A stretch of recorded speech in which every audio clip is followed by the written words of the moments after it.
Pas malam itu habis ya gitar-gitar gitu kan, terus api unggun gitu, saya udah mulai gelisah kayak gitu. Jadi saya di mimpi itu kayak bertemu seseorang, singkat cerita yang lebih parahnya itu malam kedua.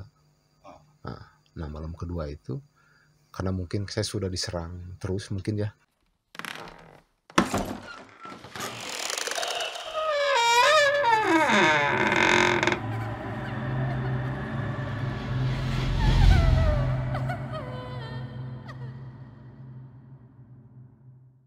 Bismillahirrahmanirrahim. Assalamualaikum warahmatullahi taala wabarakatuh. Jumpa kembali dengan channel Dalam Gelap. Apa kabar kalian semua? Mudah-mudahan kawan-kawan semua selalu dalam keadaan sehat walafiat, tak kurang satu apapun ya. Ya, tak kurang satu apapun. Kemudian masih berhubungan dengan Lebaran, kami mengucapkan Taqabbal minna wa minkum, syamakum, mohon maaf lahir dan batin. Pada kesempatan kali ini adalah malam yang lumayan spesial. Kenapa spesial?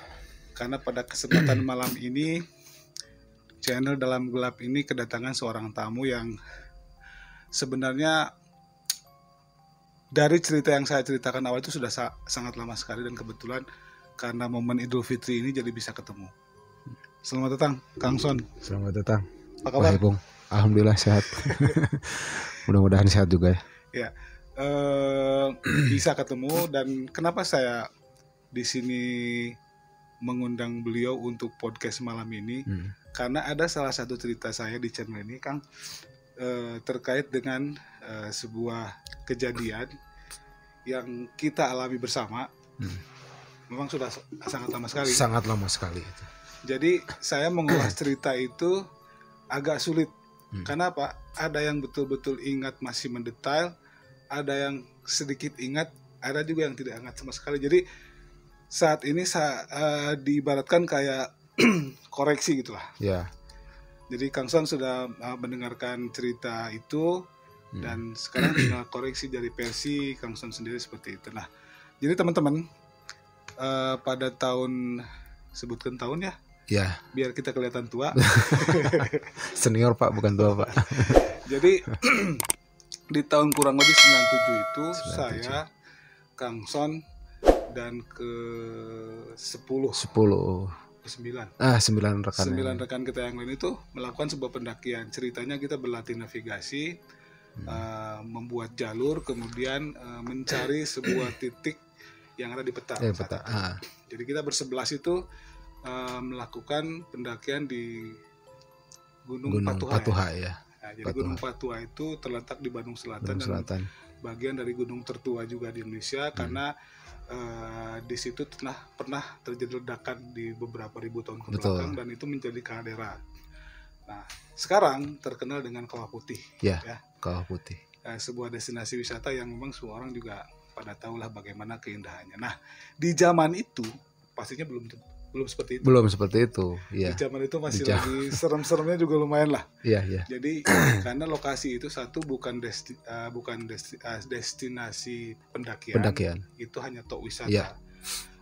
Meskipun wisata kan belum terkenal juga. Belum terkenal, belum ramai kayak sekarang. Baik infrastruktur ataupun memang keadaan di lokasinya belum seramai sekarang. Kalau sekarang kan udah Instagramable ya.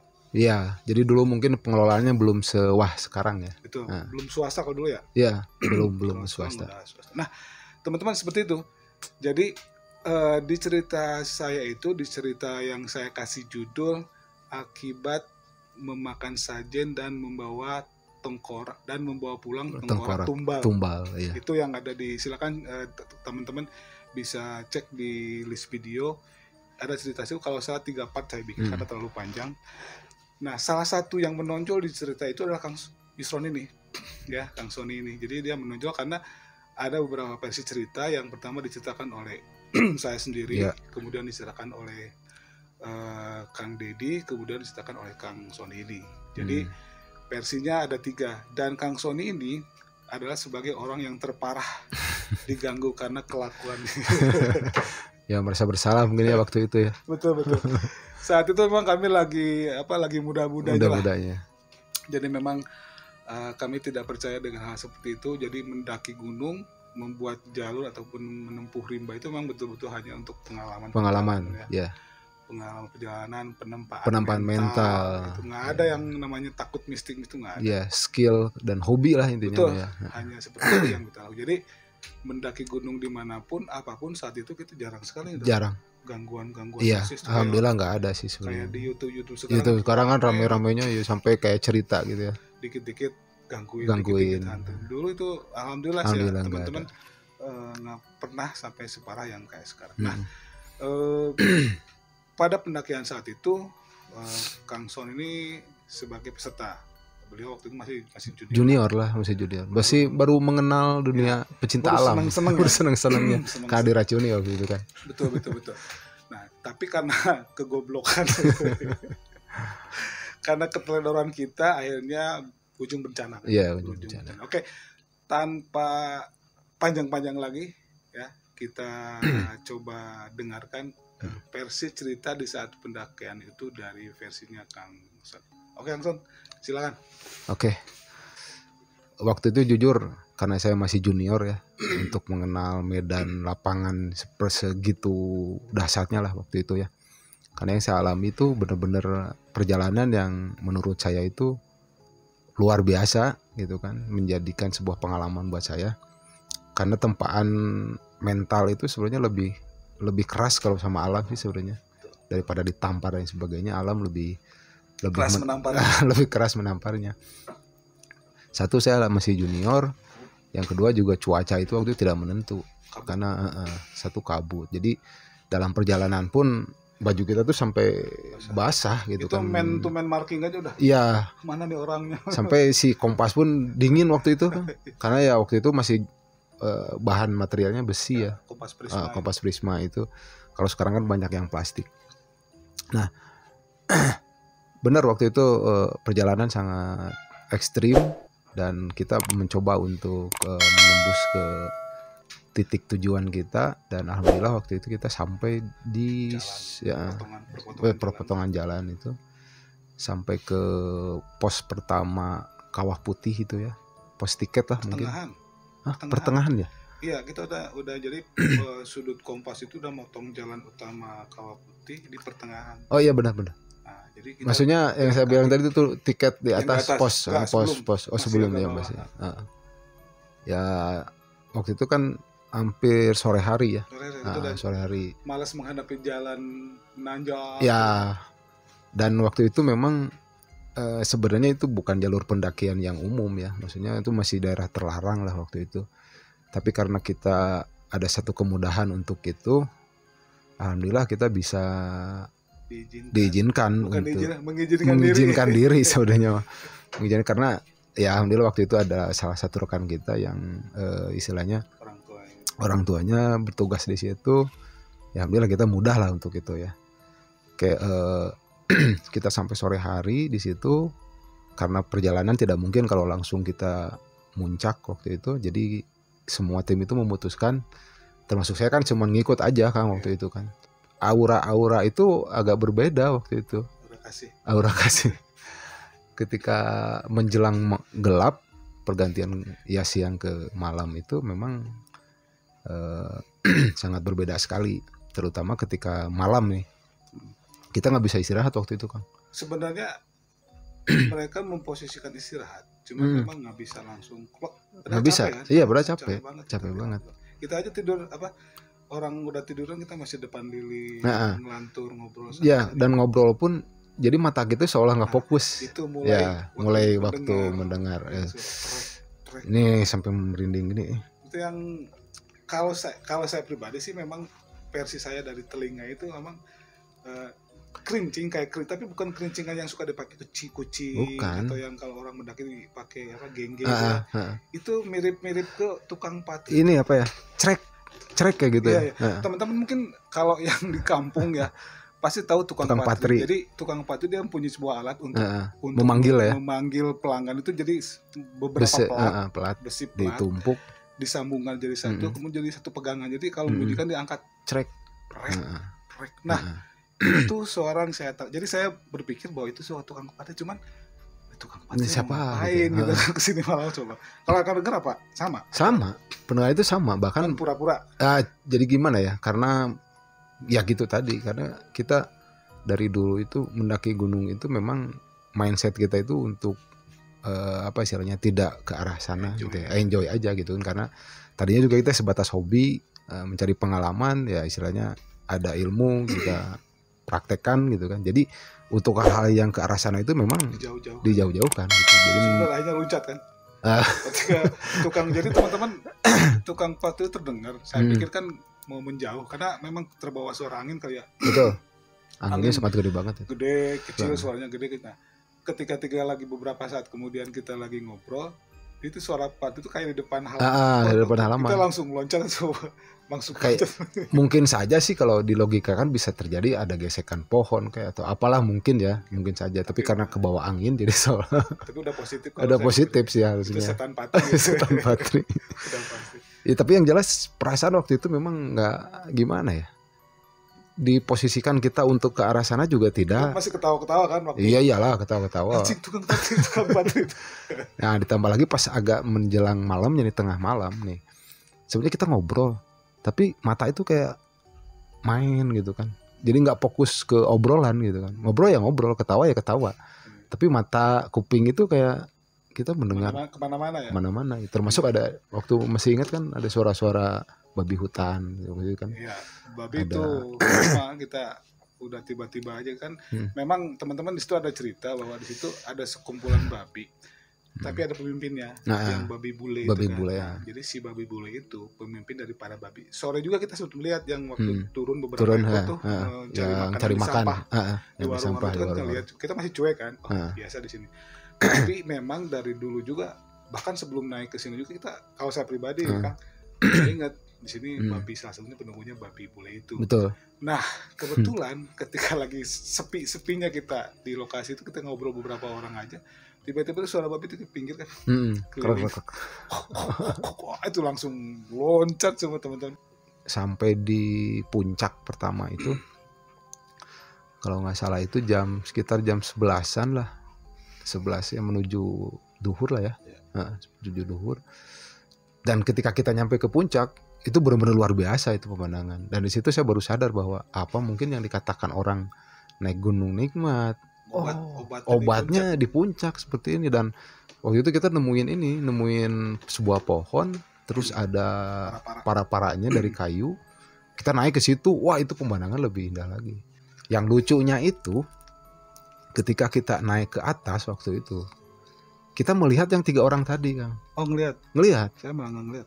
Saya ngelihat. Jadi pas begitu kita naik di atas, mereka itu turun ke kaldera, ke arah kaldera. Betul. Kan kita puncaknya itu kan begini ya, ke bawah kaldera, ke sini kan jurang tebing lereng gunung lah ya. Dan saya ngelihat yang 3 orang tadi itu.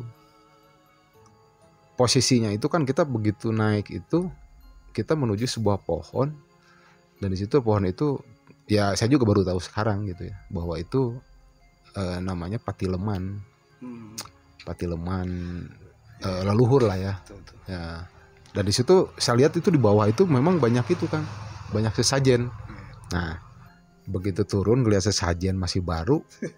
Nah, itu dia kesalahannya mungkin di situ. Oh teman-teman ya, kita potong dulu kan. Kalau teman-teman yang nggak tahu patileman, jadi boleh dikatakan gini, patileman bisa saja orang itu meninggal di situ, dikuburkan di situ. Bisa saja juga orang itu diperkirakan terakhir hidup di situ. Padahal dia meninggalnya di mana.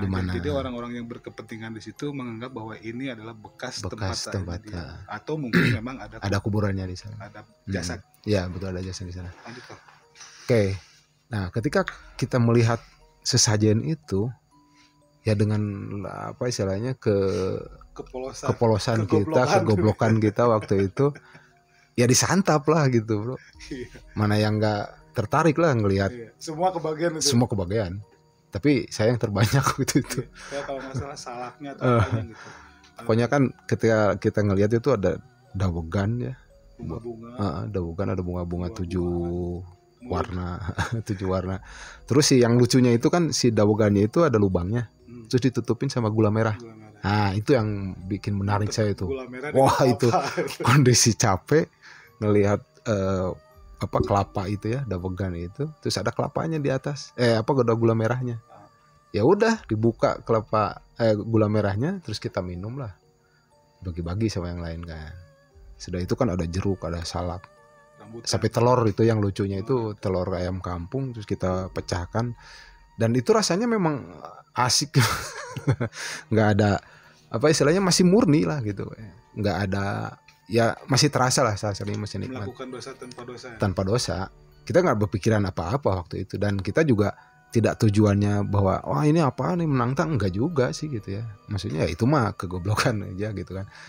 Sakral atau apa nggak tahu, yang kita mah iseng-iseng aja gitu kan. Nggak keluar kata-kata apa-apaan sih ini musyrik atau enggak ada sama sekali. Cuman karena kondisi itu masih segar, Pure songong gitu. Ya udah dimakan, bagi-bagi semua. Oke, dan waktu itu kita packing kita ngecamp di situ. Pasang ngebase itu jaraknya agak jauh dari pohon itu. Nah, sempit ya kan? Iya, sempit karena kita nggak bisa bikin tenda melingkar. Jadinya kita cuman pasang tenda dom 1, tutup sama plywood. Dan itu pun ke pinggirnya jurang kaldera, ke sampingnya juga lereng gunung kan itu. Jadi nggak istilahnya, pelatarannya nggak bebas gitu. Sempit sekali. Nah, kan waktu itu saya tuh hobi istilahnya, koleksi tengkorak kan di kamar itu. Iya. Nah, dari mulai tengkorak rusa, sapi, domba, lain sebagainya lah. Termasuk waktu itu nggak sengaja waktu kita nyari kayu bakar ya, tepatnya situ di area waktu kita makan sesajen. Nah, di situ kan sesajen udah acak-acakan ya, terus kita kalau nggak salah kita beresin lah, cuman nggak dibuang, kita beresin di daerah situ. Dan waktu itu saya istirahat karena udah nyari kayu bakar kan, istirahat nyender di pohon. Cuman bukan di pohon itu sih, nggak jauh, tapi nggak jauh ya. Terus coba nggak sengaja ke gali waktu itu, terus saya nemuin ini kan, ada tengkorak, kayak tulang, awalnya kayak tulang. Terus saya gali, ternyata tengkorak. Waktu itu kalau nggak salah Akang juga nanya kan waktu itu. Iya, saya nanya kan ada apa gitu. Nah, ada apa, lagi ngapain gitu kan. Ya udah, saya bilang ini ada tengkorak gitu kan. Oh ya udah, bagus sih. Saya ambil ya, masukin kantong. Dan di hari itu tuh saya menemukan 2 tengkorak sebenarnya. Yang satu tengkorak kayak kambing lah, kambing udah kecil kan, nggak ada tanduknya sih. Mungkin saja. Itu tengkorak diambil, yang satu lagi saya dapat itu kecil, itu mungkin ya musang atau tengkorak kucing hutan, nggak tahu. Saya ambil lah. Singkat cerita, pas malamnya itu ya seperti biasa lah, waktu zaman dulu kan gitu, ada yang bawa gitar kalau nggak salah. Ukulele yang kecil, kita biasa nyanyi dan sebagainya. Cuman yang anehnya itu kayak baper lagi gitu, bawa perasaan bahwa kok suasananya aneh lagi gitu kan. Kok aneh? Udah merasa badan kan waktu itu panas kan, badan udah mulai panas. Udah ada kerasa nggak enak, badan sudah ngerasa nggak enak. Cuman ya itu tadi, karena kita nggak menganggap bahwa ini ada something lah gitunya. Bikinnya capek aja. Nah, bikinnya capek aja. Tapi bener, dari kita kan pakai jaket. Nah terus kan wajar sih kalau keluar hawa panas dari dalam jaket ya, karena waktu itu kan lagi demen-demennya bulu angsa ya, pakai bulu angsa ya, ada hawa panas. Cuman yang anehnya itu, hawa panasnya itu bukan dari sini, jadi sekeliling saya itu panas, sekeliling tubuh itu panas gitu.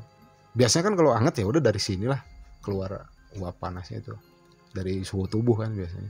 Kalau ini enggak, sekeliling saya tuh panas banget. Pas malam itu habis ya gitar-gitar gitu kan, terus api unggun kita, saya udah mulai gelisah. Geli-geli basah. Bukan, gelisahnya aneh-aneh, itu aneh-aneh nggak jelas itu. Jadi kayak duluan kalau nggak salah. Duluan. Sampai di waktu istirahat kita mau tidur itu saya mimpi. Jadi mimpinya itu kayak gimana ya? Kayak gitu. Kan kita jadi, bangunin betul karena ya itu kayak ngigo lah ya, oh gitu. Jadi saya di mimpi itu kayak bertemu seseorang tapi tempat itu nggak asing gitu loh, nggak asing. Nah waktu Akang bangunin saya kan saya bangun nih waktu itu, iya. dan Kencing gitu. pengen kencing, ya udah saya buat senter keluar kan, karena ya mana ada kamar mandi mau kencing di depan nggak mungkin, Sempit. sempit. Ya udah akhirnya kita ke belakang tenda. Nah pas begitu kencing, yang anehnya itu ketika saya kencing nih kan ke arah kaldera nih, ke arah kaldera, kok kayak di mimpi tadi gitu loh lokasinya persis banget itu. Oke, stop dulu. Jadi teman-teman, ini ada dua versi juga. Versi ceritanya Kang Son yang pipis, kemudian versi kita. Nah, kalau dari versi kita, jadi begitu beliau kencing di belakang tenda kan buah center. Jadi bayangan Kang Son itu kelihatan dari dalam tenda ya. Kita ngelihat dia lagi pipis gitu kan. Suaranya malah kedengar di belakang tenda kok. Nah, yang jadi kaget kita adalah jadi di belakang tuh kayak ada ranting yang menjorok ke tubuhnya Kang Son ini. Tapi si ranting itu kalau bergerak kena angin mungkin hanya searah gini. Ya. Ini kayak yang mau ngambil, kayak yang mau nyentuh gitu. Ya, kayak yang mau nyentuh. Nah itu kalau nggak rasakan sih gimana? Nah ini ya, itu kan versi Akang di dalam tenda ya. Di sebelah sini bukan dalam tenda, jadi di samping tenda kan tenda terbuka. Oh iya betul. Jadi bayangan Akang masih kelihatan. Nah waktu itu yang saya rasakan ketika saya anehnya melihat lokasi tempat kencing itu, bahwa kok ini kayak di mimpi saya gitu. Nah dari situ saya merasakan itu bahwa sekeliling saya itu kayak ada yang merhatiin itu. Pas begitu saya buru-buru masuk ke tenda lagi itu ada yang gini kan ke pundak. Tapi pas saya lihat kok nggak ada, bahkan sampai ke tenda pun kayak buru-buru gitu. Iya, gue tidur lagi ya. Udahlah dari situ saya nggak mau, maksudnya yang tadi pun nggak mau dilanjutin gitu kan. Ya itu tadi balik lagi ke bagaimana cara mengolah rasa takut itu kan. Buru-buru ya udah tidur. Cuma nggak bisa. Tidur pun masih mendengar ada suara kresek gitu. Itu ada, kalau nggak salah nggak tahu kucing hutan atau apalah gitu ya, saya juga nggak tahu. Yang pasti berisik banget lah waktu itu. Nah oke, berarti datang ada semacam sorot lampu 3 itu kan nggak tahu? Enggak. Nah kita yang tahu. Memang kan udah kencing itu udah masuk lagi ke dalam tenda kan? Ke dalam tenda. Lagi beberapa saat kemudian tuh ini kan, jadi kita ngelihat ada kayak orang yang nyorotin senter. Pohon kan kelihatan ya, ke pohon. Kita berdiri dan lihat memang ada pergerakan 3 senter di bawah menuju ke puncak gitu kan. Nah kita pikir itu petugas. Ke temen aku kan, Kang ini kayaknya petugas datang. Wah masa petugas kan nggak? Malam ada yang piket kan, turun kan petugas sudah pada turun. Terus kalau ini petugas ya kita hadapi aja udah, kata almarhum gitu. Karena almarhum yang paling tahu. Ya udah tungguin aja, kita liatin. Lama kan, duduk lagi dong. Enggak, belum duduk, masih diliatin tapi nggak muncul gitu kan. Sampai kita teriakin ditungguin kan. Ya, oi, Kang, oi. Tapi nggak ada sautan. Akhirnya ketika balik dong mau ke arah perapian lagi. Sebelah sini dong balik. Nah, si senter itu udah di sebelah sana.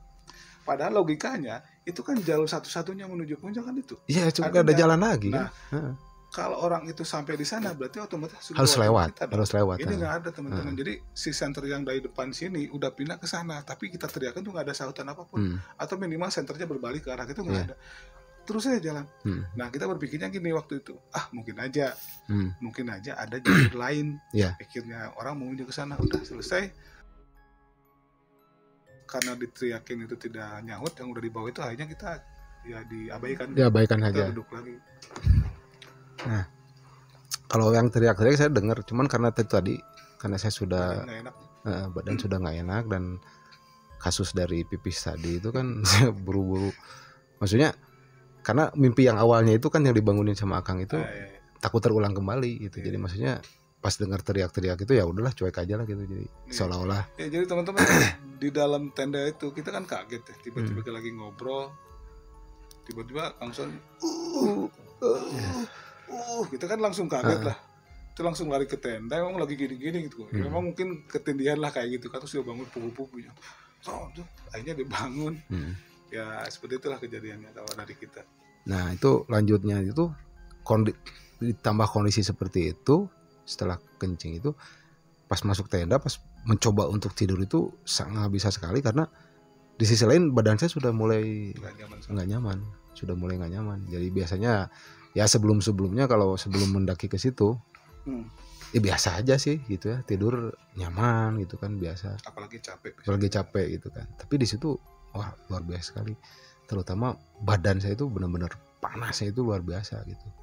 Dan yang lebih parahnya itu ya itu banyak suara-suara yang masuk Kang Eko. Tapi sampai pagi ada lagi nggak kejadian? Nggak ada. Cuman tetap saya gelisahnya itu karena badan itu, dan terus bisa tidur itu ya di arah subuh.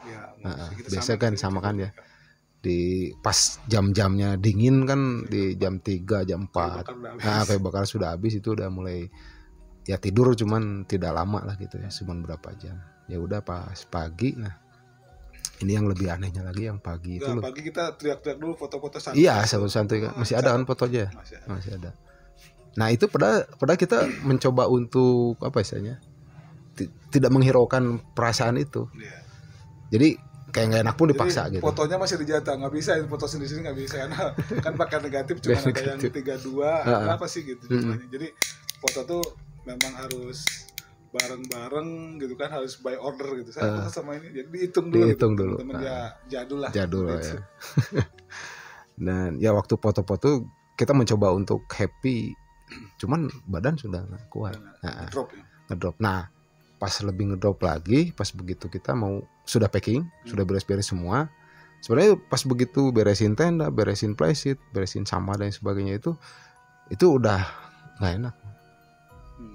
Keringat dingin, terus ya layaknya lagi nggak enak badan lah gitu. Nah, pas begitu waktu itu kan diajak lanjut jalan kan ke Curug kan, air terjun. Nah, di situ saya mulai merasakan sesuatu hal yang luar biasa. Jadi di pundak saya itu ini merasakan berat. Nah, terus kepala itu bukan pusing, bukan sakit kepala gitu ya. Jadi kayak ada sesuatu di tubuh saya itu yang apa istilahnya something Indosimus apalah gitu ya, seperti itu.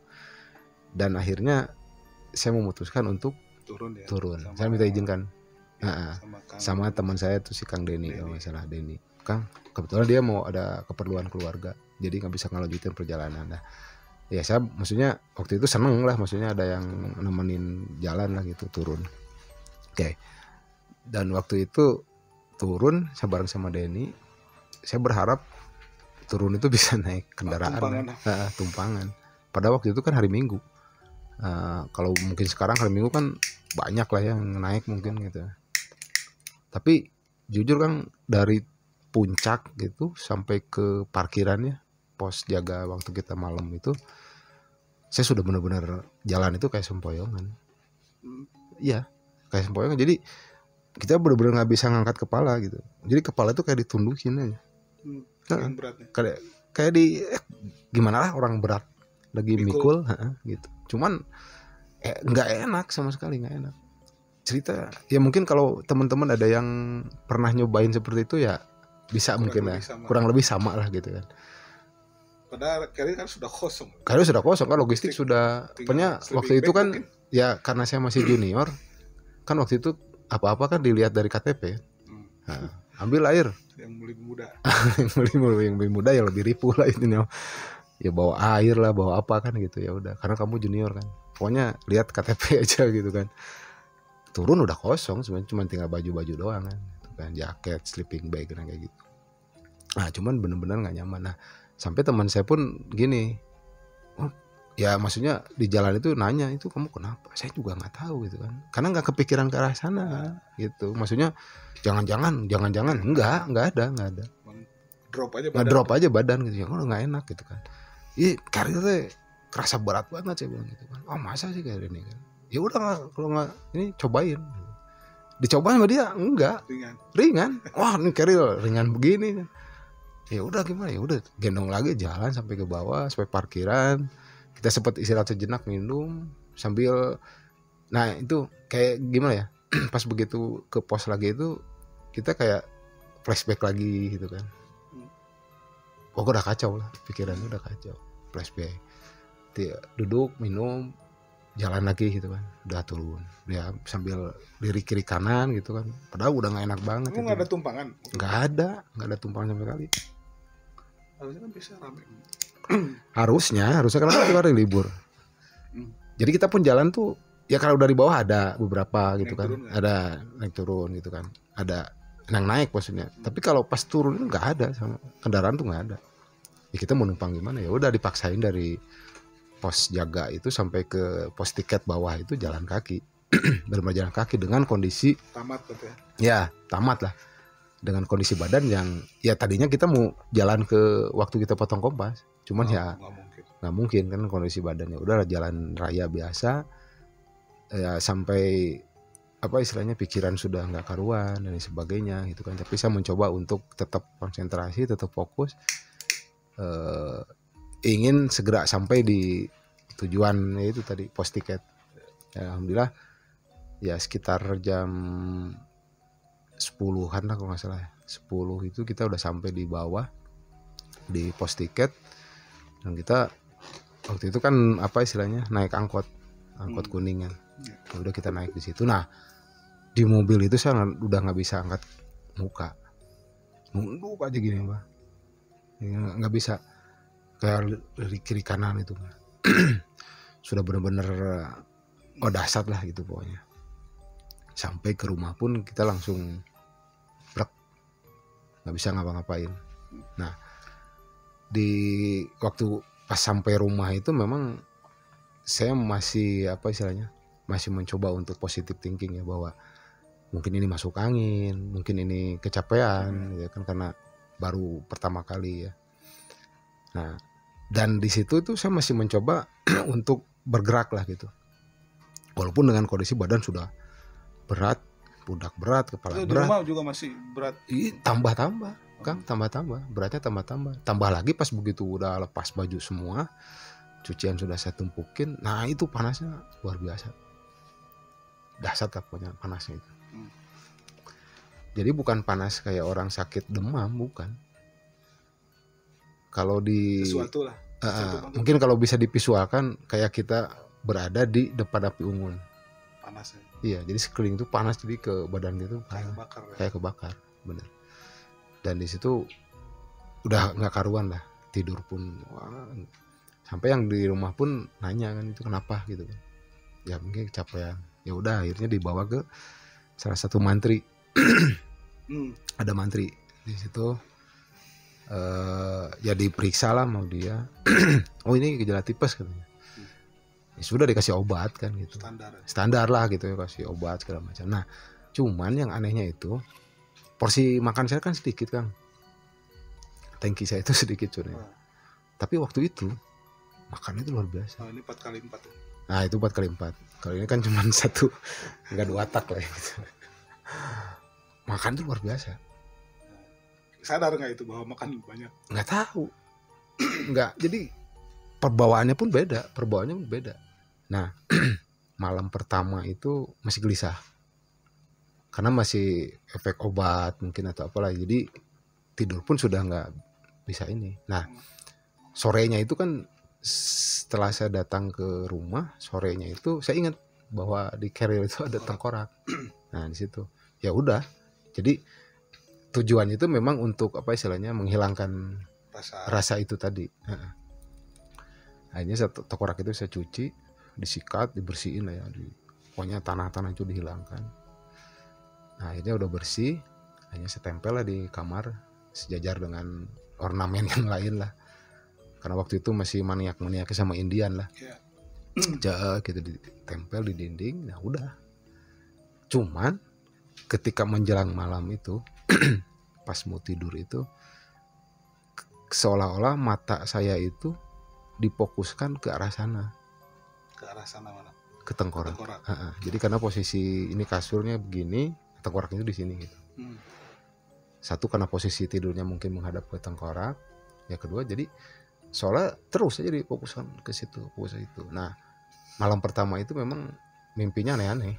banyak gitu, jadi yang aneh-aneh terus. Jadi selama saya turun ya dari hari pertama sampai ke hari kedua setelah makan sesajen sampai sampainya di rumah itu terus si otak itu kayak diganggu hal-hal yang wah menakutkan lah gitu ya.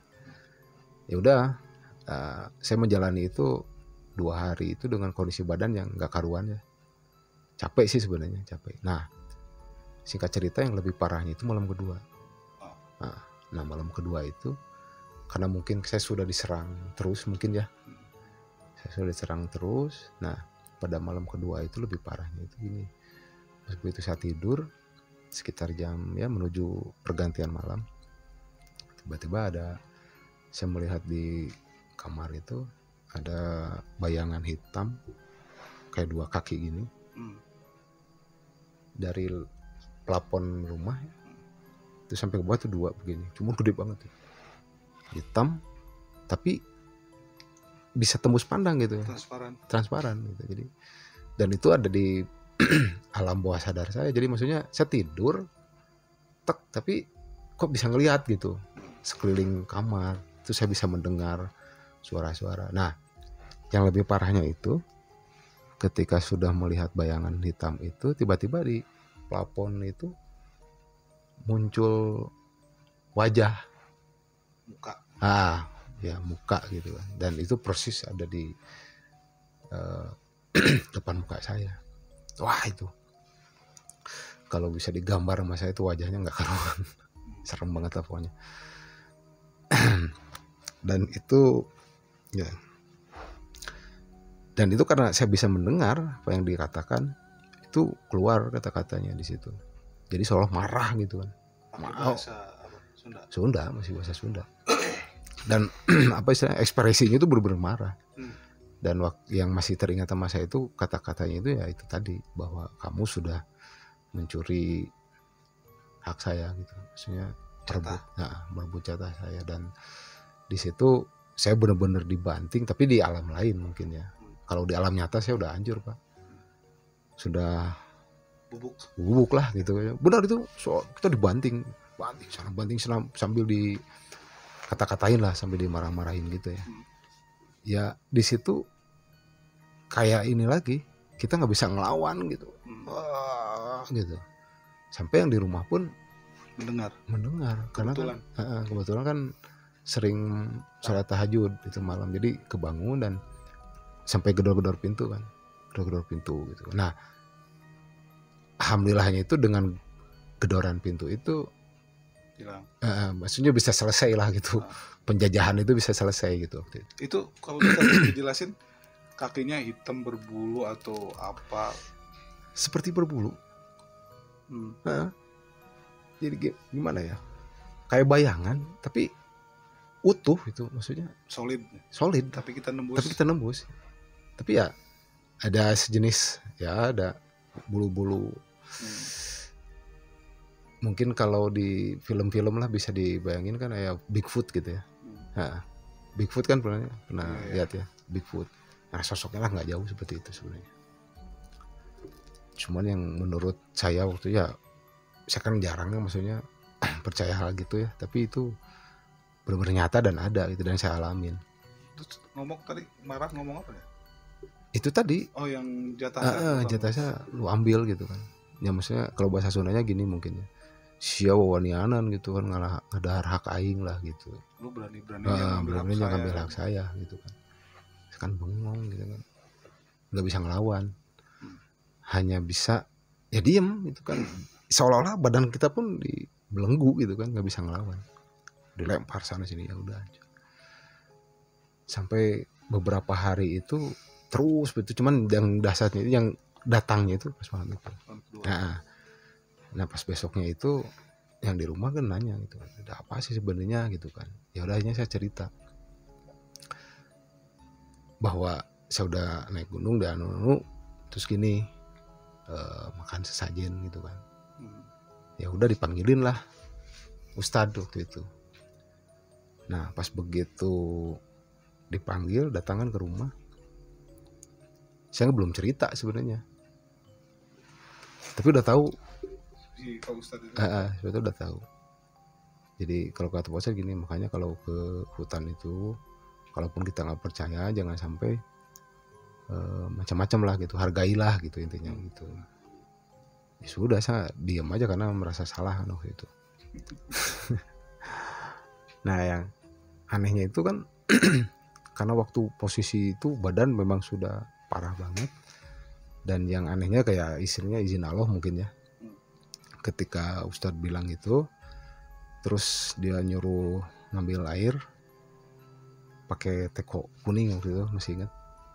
Teko Mekah. Iya, teko Mekah ya, dari Kuningan itu. Tekonya kecil dikasih Pak Ustadz, terus dibacain doa-doa. Ya udah disuruh minum. Nah, pas begitu saya mau minum, ada Pak Ustadz itu ngomong gini kan, ini untung kamu, untung leluhur kamu ada di situ. Kalau nggak ada di situ, kamu itu sudah dibawa ke alam mereka. Karena ada leluhur di sana, Leluhur jadi di sana. terlalu berat. Ya, terlalu berat. Hanya mengingatkan gitu. Hanya mengingatkan. Maksudnya apa ini gitu. Ya, karena kan balik lagi saya tidak mendalami hal seperti itu, cuman Pak Ustadz ngomong seperti itu, ya sudah, akhirnya saya sadar, oh berarti saya salah gitu kan. Ya udahlah, jadi pelajaran aja gitu kan. Nah terus ya udah suruh diminum, dan ya dengan izin Allah waktu itu ketika saya minum itu luar biasa. Cuman begitu minum keluar keringat kayak orang udah olahraga lah gitu ya. Sampai ke sini tuh wah keringetan aja udah. Tapi badan ringan, normal lagi gitu. Cesplong lah itu. Manjur itu obatnya. Kayak obat iklan gitu ya.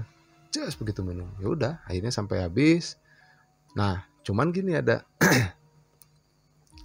satu memang ada bisikan, kedua juga memang sama Kang Ustadz itu diperingatin, kamu bawa apa dari sana?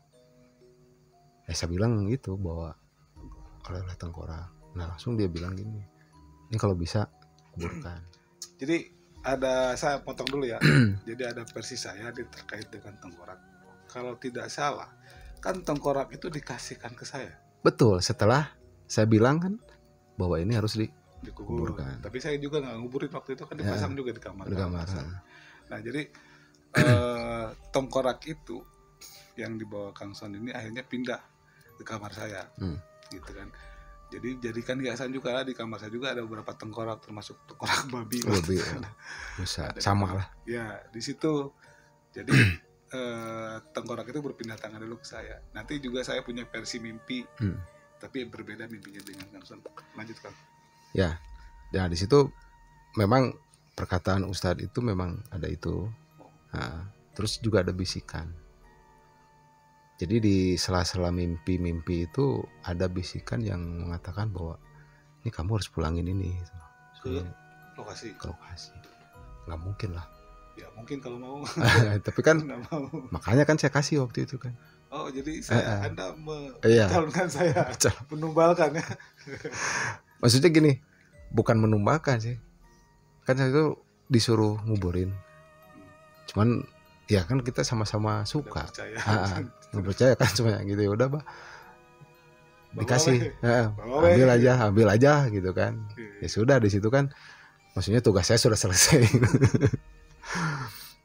Tapi ya itu bisikan itu memang nyata, memang ada. Oke. Kang, dari versi saya sekarang terkait mimpi dulu nih. Jadi teman-teman, Kang Son, jadi kita ada 3 yang tergali informasinya ya, yang mengalami mimpi. Saya dan Kang Dodi kan. Kang Dodi ya. Nah kalau versi mimpi saya gini teman-teman. Jadi entah malam itu yang jelas waktu itu di TV itu lagi ada tayangan Sri Mulat. Kan favorit kalau jadi nah di TV itu di adegan Sri Mulat itu ada sebuah adegan di mana salah satunya menjadi pocong. Ya pocong hitam gitu jadi pocong. Nah jadi saya waktu itu nonton TV tapi agak tidur melek gitu. Jadi kan nonton TV kalau lagi telendang kan kadang-kadang sadar, kadang-kadang hilang. Nah kayak gitu pas ketika sadar ngelihat itu ada tayangan itu, lumayan ngagetin gitu. Nah, lagi kaget seperti itu, tiba-tiba di kamar tuh ada brak gitu kan, brak ke white door. Saya kan bangun tuh, mau ngecek ke dalam dong, nggak ada apa-apa gitu kan. Akhirnya saya matiin TV itu, matiin TV, tidur lah. Iya. Nah, jadi kalau tengkorak itu posisinya, kalau Akang kan di kaki ya. Iya, di kaki. Kalau saya di kepala. Di kepala. Nah, jadi tempat di kepala. Jadi kepala saya itu kalau tidur di atasnya ada tengkorak. Tengkorak itu. Nah, jadi si whiteboard itu kan agak melenting tuh kan. Nggak lurus si frame-nya itu. Jadi kayak ada yang begitu itu lama saya belum tidur waktu itu sadar. Nah, tersadar saya pikir kan itu ada gempa. Saya bangun, itu nggak belum bangun keluar ngecek dapur. Kan dapur ada rak buat piring gelas. Dari pasti disambung-sambung dulu ya, knockdown gitu kan. Jadi kalau ada gempa pasti bunyi semua ring gitu. Ini nggak ada bunyi sama sekali. Kemudian lihat lampu juga dia nggak ada bunyi. Apa nih? Mungkin bukan gempa. Iya, bukan gempa. Nah, begitu terus tidur akhirnya. Ketika dalam tidur baru mimpi. Saya bermimpi. Kalau dalam mimpi itu, jadi saya masuk sebuah area di mana itu seperti lapangan, Kang. Lapangan. Nah, di sisinya itu kayak hutan lebat. Jadi kayak hutan lebat terus dibabat, di tengah jadiin lapangan kayak gitu. Nah, di situ banyak sekali orang. Bukan orang, mungkin makhluk ya. Kalau dalam makhluk, tapi itu tinggi-tinggi, Kang. Orangnya tinggi-tinggi semua, kayak pohon gitu kan. Kurus-kurus tinggi, tapi mukanya nggak ada. Mereka semua nggak ada mukanya, tapi mereka tuh kayak berteriak-teriak, meneriakkan sesuatu yang saya juga nggak ngerti dia teriakan, cuman kayak marah-marah gitu. Nah, saya kan tengah-tengah nih. Nah, yang aneh dari diri saya itu, tangan ini mengecil dan memendek, Kang. Tangan dua-duanya,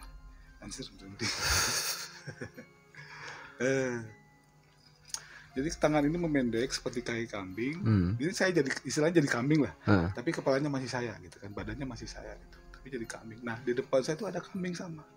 Kambing yang tanduknya itu kayak ranting. Kayak ranting, Kang. Gini. Yang pernah ceritain lah. Jadi kayak ranting gitu. Jadi dalam mimpi itu saya itu mau diaduin sama itu. Sama kambing itu. Jadi mau tarung lah. Akhirnya singkat cerita emang saya bertarung dengan kambing itu. Wah, dak. Tapi waktu bertanding itu, berkelahi itu saya nggak ada rasa takut atau rasa apapun lah. Jadi boleh dikatakan mungkin saya menang dalam pertandingan itu. Nah, saya tersadar itu ketika kepala merasa ada yang ngebentur, Kang. Jadi sakit begitu, ada sakit bangun, ternyata si tengkorak ini jatuh. Padahal logikanya kalau nggak ada gempa itu nggak mungkin jatuh kan, paku. Paku ditempel ke dinding itu dikaitin. Kan nggak mungkin jatuh. Iyalah. Sebenarnya kecuali ada gempa yang lumayan. Kan itu udah saya kasih kawat kan waktu itu. Iya, iniin. Nempel gini, jadi nggak mungkin sekali jatuh. Jatuh. Kena kepala. Bangun dong saya. Bangun. Ngeliat tengkorak itu kan. Terus sambil megangin tengkorak, saya sambil mikir. Tadi ngimpi apa? Cuman setelah beberapa saat itu udah nggak nyaman dalam kamar, saya pindah ke ruang tamu. Besoknya dan selanjutnya nggak ada yang sakit panas kayak tuh, nggak ada, normal aja. Jadi udah sebelum mau pindah ke ruang tamu tuh si tengkorak saya kaitin lagi tanpa bersalah, pindah ke ruang tamu, biasa tidur bangun pagi gitu kan, normal kalau saya pribadi. Dan ini Kang, saya potong lagi ya, mumpung masih inget nih. Jadi dari bisikan-bisikan itu memang ini kejadian lagi. Pas begitu di tahun 2010 lah kalau nggak salah. Saya waktu itu terlibat di pembuatan. Tahun 2010 saya udah kerja. Udah kerja ya. Pembuatan ini di Metro TV, Expedition Metro TV. Acara Metro TV. Waktu itu pembuatan jalur panjat di Kawah Putih. Dan saya alhamdulillah terlibat dengan senior-senior yang terlibat kegoblokan lagi. Nah, terkait dengan bisikan tadi, jadi waktu itu benar ya ada sedikit insiden saat pemanjatan di hari kedua atau ketiga gitu loh, masalah. Cuman sebelum kejadian itu, malam itu saya mimpi ada yang larang gitu, maksudnya gini, udah kamu jangan melakukan kegiatan hari ini di situ. Itu sebelum ke lokasi atau sebelum ke lokasi? Kan kita waktu itu nge-campnya di Cimanggu. Jadi dan waktu itu kan Kawah Putih masih ditutup karena ada demo dari masyarakat waktu itu. Jadi nggak terlalu bebas gitu, maksudnya hanya kita yang dapat izin lah dari pusat bahwa di situ bisa kita melakukan syuting itu. Nah, yang hari itu malamnya itu memang dengan salah satu senior saya di pemanjat itu belum ngobrol. Cuman setelah kejadian ngobrol, persis Mimpinya sama. mimpinya sama. Dan kenyataan di lapangan, kenyataan kejadian. kejadiannya Terjatuh. luka. Enggak, justru jadi kan waktu itu pasang panjat nih, pasang pengaman gitu kan. Jalur panjat. Nah, jalur panjat biasa ada pasang piton segala macam, piton sisip dan sebagainya. Nah, yang aneh itu yang terakhir itu ada friend kalau nggak salah sama cok kalau nggak salah ya. Itu posisinya itu sekitar sejengkal lagi lah ke tanah.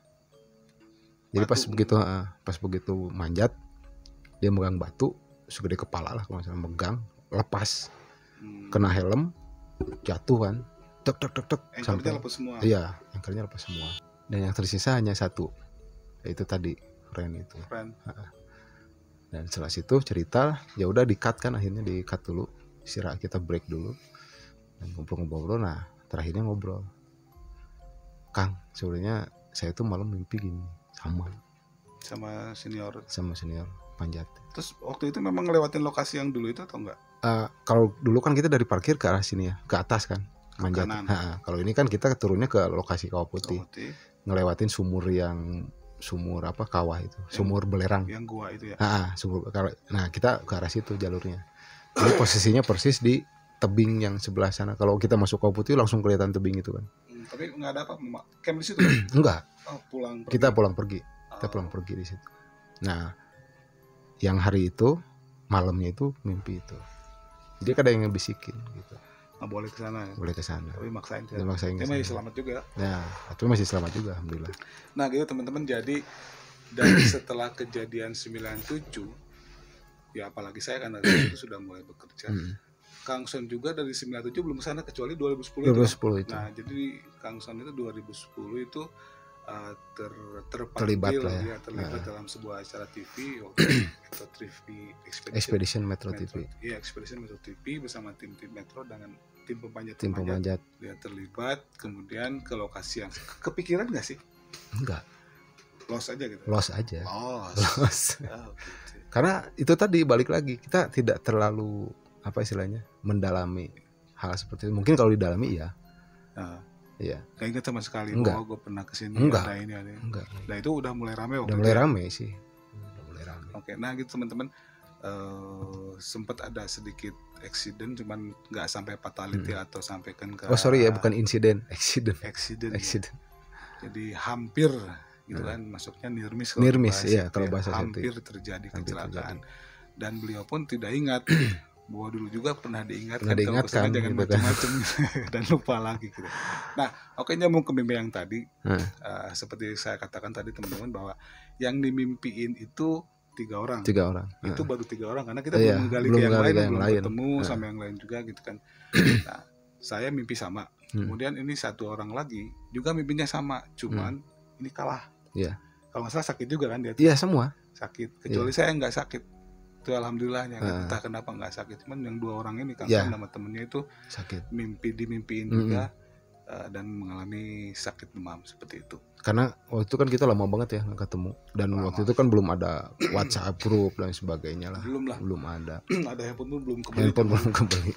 Jadi untuk hal seperti itu ya kita hanya di keep saja. Paling kalau lagi ngumpul kan, ya mudah-mudahan ada waktu bisa ngumpul ya, kita mungkin masih ngomongin itu lagi. Soal yang satu ya almarhum, mudah-mudahan ditempatkan di sisi yang sempurna, di sisi yang baik menurut Allah Subhanahu wa Ta'ala. Oke Kang, ada lagi nggak? Sebenarnya masih banyak sih. Nggak di sesi ini. Di sesi itu. Kang itu. Kalau menurut saya versi saya itu tadi sampai Metro TV itu. Jadi maksudnya gini, ya mungkin ke hal itu tadi. Jadi kalau mungkin ada yang mengingatkan, walaupun itu di mimpi ya mungkin dari pertimbangan lagi lah gitu kan. Siapa tahu itu benar. Selalu ada hikmah gitu. Jadi pembelajarannya. Terus ya mungkin kalau yang saya rasakan seperti itu Kang. Ya, tapi dengar-dengar teman-teman yang lain juga sama, yang makan itu kena juga gitu kan, sakit. Cuman kalau yang persis saya lebih parah mungkin saya yang lebih kurang ajar dan lama lah itu istilahnya. Kebetulan di 2013 saya ada kerjaan di Bali dan itu jadi nempel. Jadi ngelihat yang gitu ya udah, sampai teman saya diingetin jangan, saya bilang gitu. Nanti buat konten selanjutnya. Oke, nah kalau dari saya ada sedikit lagi nih. Jadi kan kalau Kang Son sama temennya itu Kang Dedi ya, beliau kan turun. Nah, di saya pun ada satu kejadian lagi, tapi udah pindah lokasi. Pindah lokasi ya. Jadi setelah kita menemukan air terjun kan kita plotting tuh di peta. Di sini ada tulisan Itu yang waterfall kan. Karena waktu itu menggunakan peta LCO kan, ada tulisan waterfall. Kita penasaran padahal sekarang jadi wisata. Namanya apa? Air panas yang Rengganis. Rengganis apa sebenarnya? Rengganis. Kawah Cibuni. Mungkin ya. Ternyata kita menemukan, dan kebetulan yang kita temukan tuh airnya air hangat. Jadi kita di situ mandi, berenang segala macam. Singkat cerita kita pulang lagi karena kita ada satu malam lagi sesi di sebuah bumi perkemahan. Jadi kita mau camp terakhir itu di situ kan. Nah, singkat cerita kita nyampe di bumi perkemahan itu kalau sudah malam Selasa kalau nggak salah kan. Cuman di bumi perkemahan itu malam itu masih sedikit ramai gitu, masih ada beberapa tenda yang dipasang gitu, ada dekat kandang rusa segala macam. Nah, biasa kan ritual kita kan langsung masuk warung tuh. Kalau itu andalan kita kan aki. Bah Acip. Bukan, masih Aki. Aki Bira. Nah, Acip sang pawang rusa itu. Betul. Nah, kita ke sana.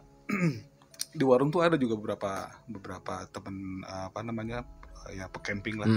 Yang di warung lagi ngopi segala macam, ngobrol. Kita masuk bertiga kalau nggak salah, saya, Kang Panca, Kang Iqbal kalau nggak salah. Masuk di situ sama pesen ngopi, yang lain ada di tenda, ada perapian. Karena kan kalau dulu kita gengsi camping depan tenda, kalau kita ke sono kan harus ke dalam hutan atau ke gunung naiknya ke bukitnya.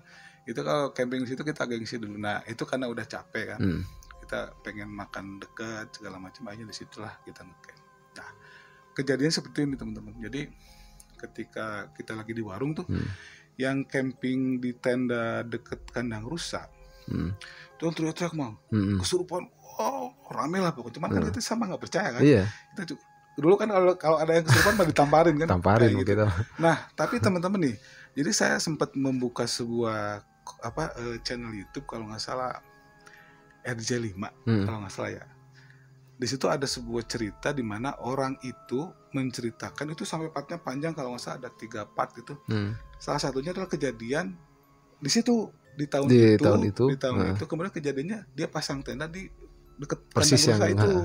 Dan memang kesurupan, waktu didatangin pocong lah, apa saya lupa inget ceritanya, ada tuh di RJ5 ceritanya. Nah, jadi ada kepikiran gini, apakah mungkin kejadian yang terjadi malam itu adalah yang di konten itu gitu loh. Nah, singkat cerita udah lama itu kesurupan sampai berlari-lari segala macam, kelihatan dari warung itu. Nah, Aki ngomong gini pakai bahasa Sunda dulu ya. Cing atuh camping we tong macem-macem, kata Aki di dapur. Kedengeran ngomongnya sambil ngegerutu tapi keras. Kayak singkat cerita tiba-tiba saya pengen kencing.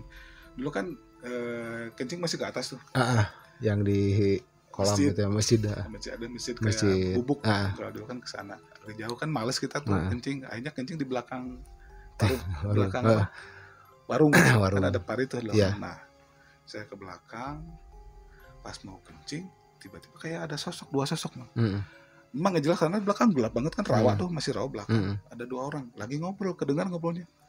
Baru mau buka celana. Ada orang ngobrol. Mikir dulu dong, ngintip dulu, dengerin, nguping itu, kepo. Tidak ada yang ngobrol, cuman satu obrolan itu saya dengar tidak kenal, tapi yang jawabnya itu kenal, itu Aki. Jadi kata Aki gini, ngomong gini dengan bahasa Sunda lemes, mohon atuh hapunten kayak didugikeun. Jadi ada yang komplain lah. Gitu kan. Ini Aki nih, udah selesai ngobrol Aki, tiba-tiba kayak ada suara pintu dapur yang bluk gitu kan. Mungkin Aki udah masuk. Nah, aku kan ngintip lagi tuh, udah nggak ada dua-duanya. Makhluk itu nggak ada dua-duanya. Udah hilang lah, tinggal aku juga jadi kencing kan, jadi takut kan.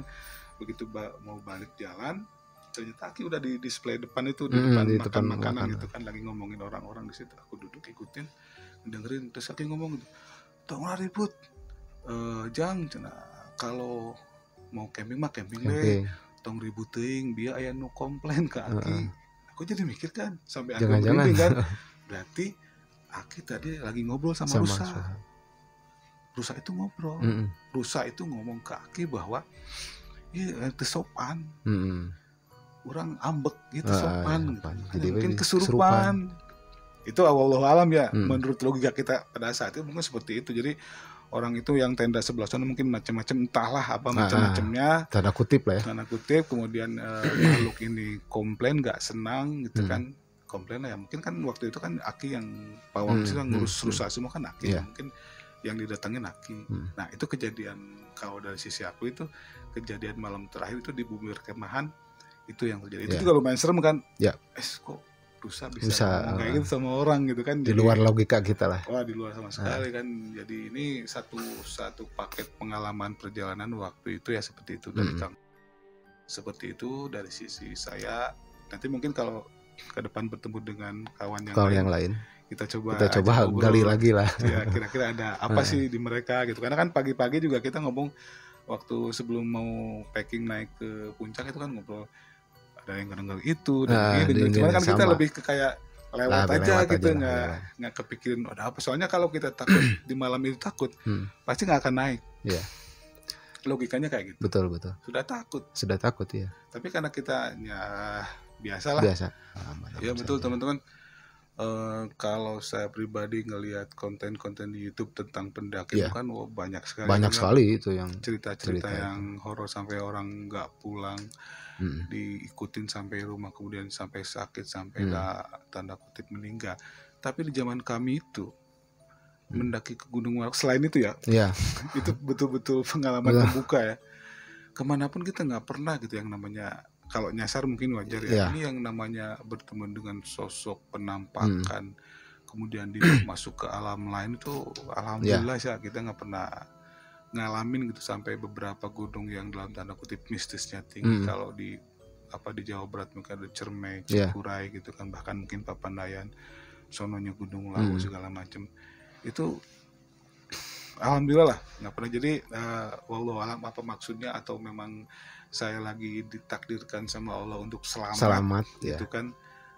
Pada saat itu ya alhamdulillah, karena kalau ngeri lah kalau mendengar atau nonton di YouTube ya cerita, karena juga saya penggemar cerita horor juga di YouTube, jadi sering banget buka konten-konten YouTube senior yang di YouTube itu. Jadi memang senang karena ya salah satu hal yang menarik, terutama tentang pendakiannya. Gitu. Jadi ada kayak perbandingan gitu kan, kalau di zaman kami itu yang gunung itu nggak ada yang namanya pos anu gitu kan, masih polos aja udah. Iya, kalau sekarang kan ada pos 1, pos 2, perizinan juga kadang masuk dari mana aja, nggak pernah kita harus izin sini, izin sana, tinggal tahu jalurnya gitu kan, udah naik langsung kayak ya gitu. Terus kan kalau dulu kita ada peribahasa gini, kalau kita nggak nyasar berarti nggak tamat lah navigasinya kan gitu ya. Nggak seru kan. Oke, akhirnya kita di penghujung. Penghujung ini jam berapa ini Kang? Ada jam 2, jam 1? Ada mungkin jam 2. Itu jam setengah 1 kurang 1 ya. Oke teman-teman, mungkin kepanjangan cerita kami, tapi kalau memang nanti kepanjangan kita akan coba dibagi partnya. Yang jelas saya secara pribadi itu bersyukur sekali bisa bertemu dengan Kang Son ini, karena bisa menceritakan sebuah versi dari selain versi saya. Jadi melengkapi cerita ini, karena memang karena saking lamanya kejadian, jadi ada beberapa hal yang memang saya juga sudah lupa. Bagi teman-teman yang baru mampir di channel baru ini, di channel Baru Lahir, jangan lupa untuk like, komen, dan subscribe agar saya pribadi bisa lebih semangat untuk membuat konten-konten cerita misteri di sini. Terima kasih sekali lagi. Terima kasih Kang ya. Oke, siapa? Sehat selalu, sukses selalu. Amin. Sama-sama. Oke teman-teman, terima kasih sekali lagi. Assalamualaikum warahmatullahi taala wabarakatuh. Waalaikumsalam.